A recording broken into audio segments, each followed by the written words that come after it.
Where's Felix? Oh, we just left. We won't be seeing him again. It's true. Wanna play cards? Yeah. What? Yes, was it? No, I didn't want the track. Although Agnes, no, I don't want the track. I just been trying to save a little money. I've been eating at home a lot. You know, I'll see you. You might look at the kids. Well, it's true. Alright. It's my house, not a pigsty.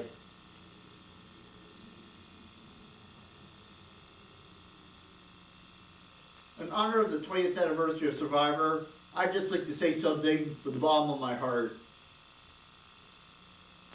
What the hell do you think you're doing? You have pissed away 20 years of your life yelling at people. Castaways on island. People out in the middle of nowhere. I can't believe you go gaga over these people. You're a bunch of freaks. A bunch of perverts. A bunch of bizarros. That's what you are. Bizarros. Ha ha ha ha ha ha ha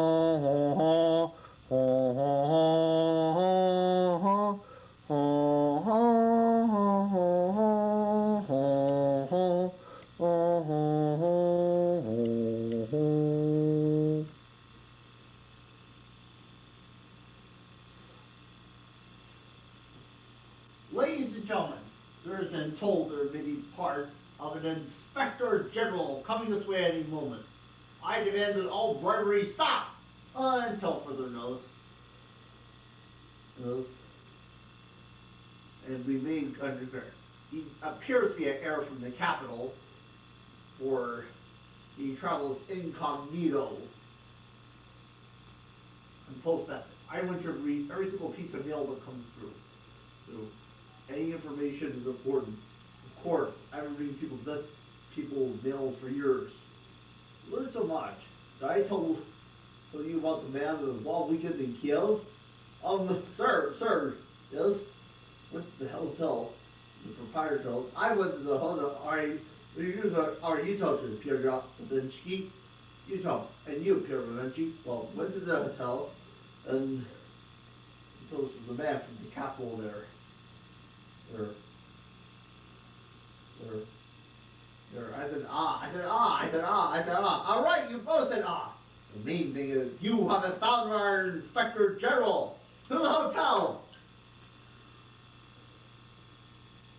Oh, what a dog's life. Life of a hotel clerk and a servant. I remain loyal to a man who spends all his money on gambling. Joseph, I want you to go to the... Joseph, I want you to go to the kitchen and tell the chef to prepare our lunch. You haven't prepared paid our bill the last 3 months. The man's threatening to give us the boot. How these people are our credit? Oh, come on. Please? No. But I'm hungry! Quiet! There's something approaching. This could be our eviction notice. It's clear we stand before greatness. Look, are you our Inspector General? I am? I mean, yes. You may kiss my hand. Indeed. And so, Prestakov and Yosef went to the capital. And then, she was so romantic and and wait, what are you doing here? Hide.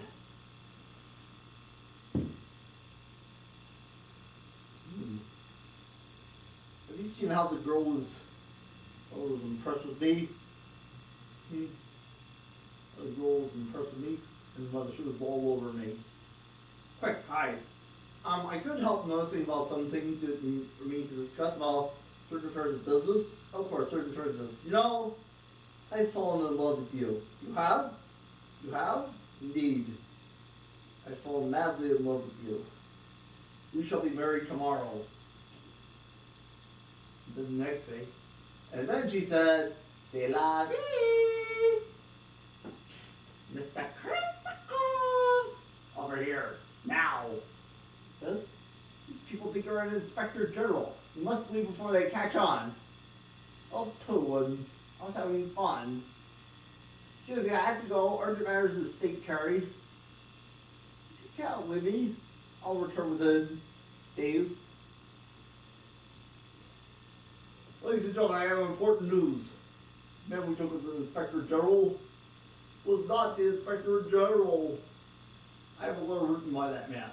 My dear friend, life has changed drastically. The people here are quite vulgar. The mayor as slow as a horse behind. The mayor's wife as vain as an ostrich. Huh? The mayor's wife as slow as a peacock. The judge as slow as an old cow. The landowners as worthless as mangy mutts. And the postmaster as dull as a donkey. I have other pieces of news. The real Inspector General has arrived. The end.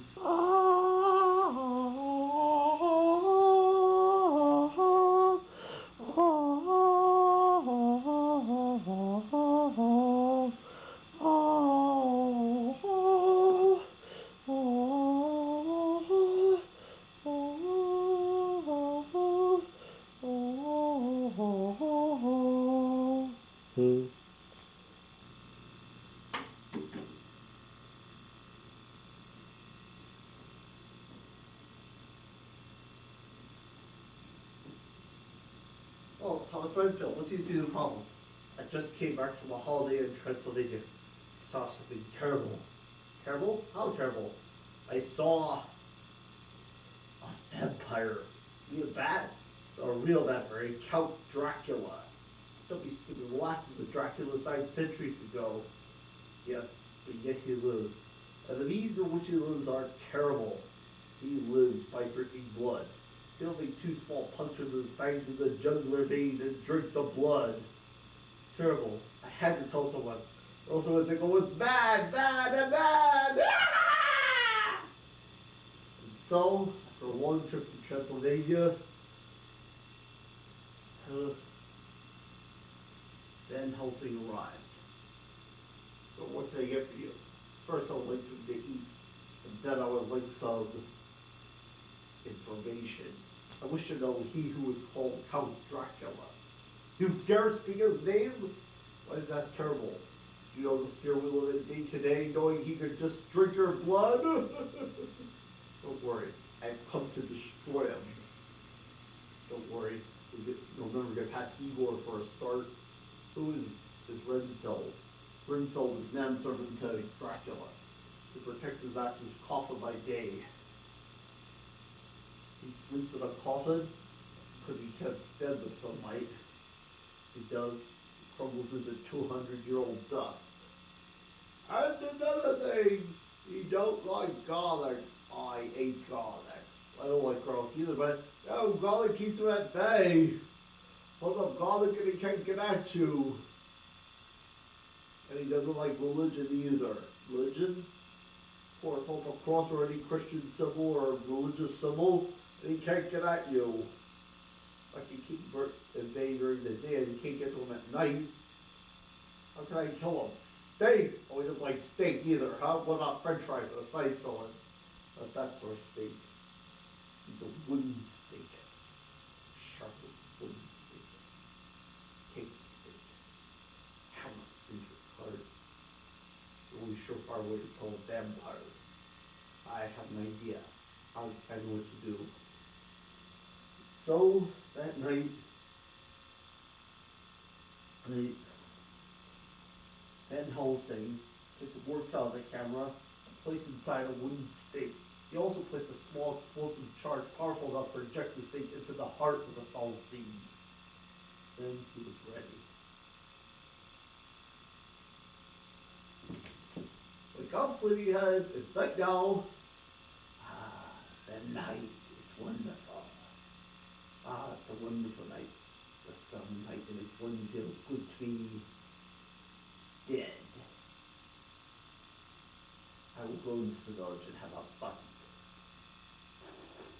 Ah, my fresh meat. What can I do for you? I've come to take a picture for you from the Transylvania News Department. You can't take a photograph. I'm a vampire! Not so fast! You mean, yes, I'm a vampire and I've come to destroy you.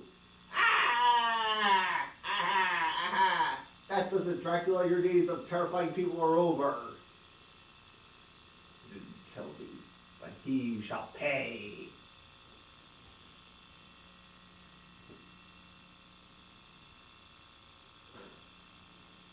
Ho ho ho ho ho ho ho ho ho ho ho ho ho ho.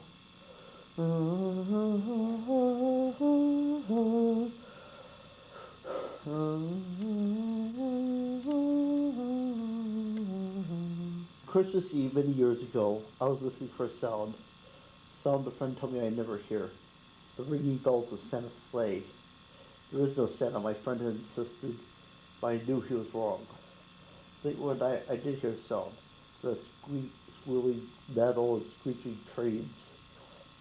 I saw a train standing perfectly still outside my house. The conductor took a large pocket watch. All aboard, he said. I went up to him. Well, you coming? Where? I asked. Why, to the North Pole, he said. This is the Polar Express. I took an outstretched hand. He pulled me aboard. The train was full of other children, all in pajamas and makeup. Say Christmas carols and ate candies and new concerns as way snow. We drank cocoa and rich and thick with melted chocolate bars. Lights of town flickered as the Polar Express creaked northward. Soon there were no more lights to be seen. Some wee wolves going past our train. But the Polar Express never slowed down. It speeded northward. Climbed mountains so high we felt we could scrape the moon. The Polar Express never slowed down. Faster and faster we went, like a car on a roller coaster. We crossed a great desert of ice, the great polar ice cap. The conductor said, there is the North Pole. The North Pole, the great city at the top of the world where every toy in the world was made. First we saw them well. They are gathering toward the center of the city. See, this is where Santa will give the first gift of Christmas. Who receives the first gift? We all laughed. He said, we will choose one of you. Look, said the children. The elves. There were 1,000 elves. The train slowed to a crawl. So slow. So the conductor let us outside. Prepared. The elves all cheered. Says, let's have this fellow over here. Climbed to this way. I sat and slapped and he said, now, what would you like for Christmas? I knew I could have any gift I could imagine. One thing I wanted most was one silver bell from Santa's sleigh. I told Santa, he gave me a home. He told the elf to cut a bell from the reindeer's harness. He held the bell up and he said, the first gift of Christmas. The clock struck 12 as the elves roared their approval. I got out of the sled and I cracked his whip and the sled charged forth in the dark polar sky. When we got back to the Polar Express, the children asked to see the bell. The only thing I felt was a hole. Let's try outside and look for it. The train was so much forward. We were on our way home. It broke my heart to lose the bell. The train stopped outside my house. I got off and left the other children. The conductor said something. I said, what? He said, Merry Christmas! And the Polar Express spread away. On Christmas morning, my little sister Sarah and I opened our presents. We looked at everything was wrapped, found one small box on it. Had my name in it. Said, found this on the seat of my sleigh. Fix that hole in your pocket. Signed, Mr. C. I shook the bell. It made the most beautiful sound I had ever heard. My father said, it's too bad. Yes, it's broken. I shook the bell. My parents had not heard a sound. One time my friends could still hear the bell. As years passed, it fell silent for him. Even Sarah found out she could no longer hear its sweet sound. But I've grown old, bell still rings for me. That's for all who truly believe. Anyway, we hope you enjoyed these movies. It's all worth it. Anyway, hope you had a good time and it's worth it. And we hope you keep buying these movies for 2003. It's all worth it. It's all worth it. Harris Singh, a full-service entertainment company. Anyway, we hope you enjoyed these movies. We hope to see many of you in the many years to come. So good luck and drive safely.